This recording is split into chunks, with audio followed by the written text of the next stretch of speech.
Hi, my name's Samantha Tweedle and I recently graduated from Sunderland University with a BA in Fine Art.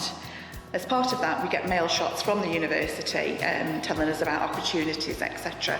And one of them in June was to join the Creatuve Fuse people and be a part of this CyberFest 21.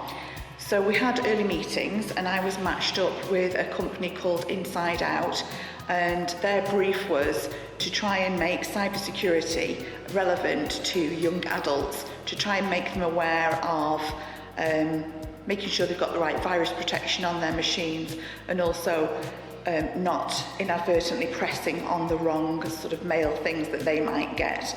But to do this in a non-judgmental and non-accusatory way, because once you start to talk to people in that way, people kind of close down and don't sort of like listen to the good things that you're trying to tell them.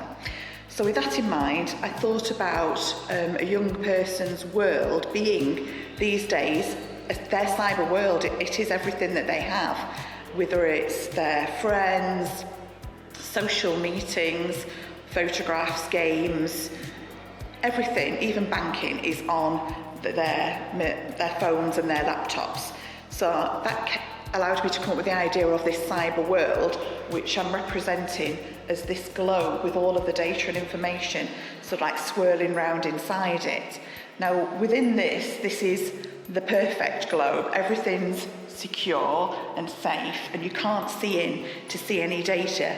It's there, but another person can't see what's going on. But if perhaps you allow a virus onto your machinery, then problems start to occur. So looking at the solid globe there, moving across the artwork, I've got my solid globe, but you can start to see things inside it like messages and photos, and then cracks start to appear. Eventually the whole thing starts to fall apart and you're left with all of your data and all of your everything that you've got on there just exposed and open so that anybody can see it.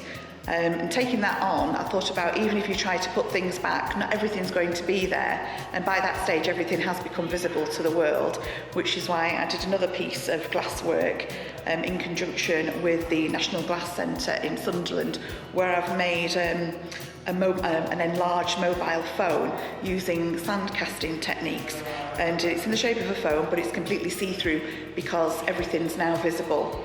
I've also done some photography, some colour work where I have been taking computers apart, and you can sort of like see that in a sort of physical hacking kind of way, those images, and also some black and white photography of young adults in different stages of either looking at their phone or realising that they've made a mistake, or somebody's looking at it and beginning to be a bit shocked by what they're seeing.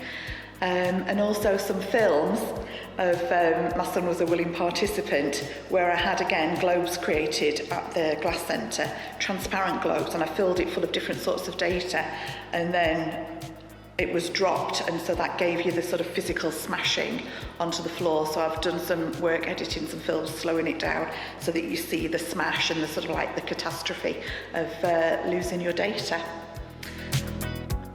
Thank you.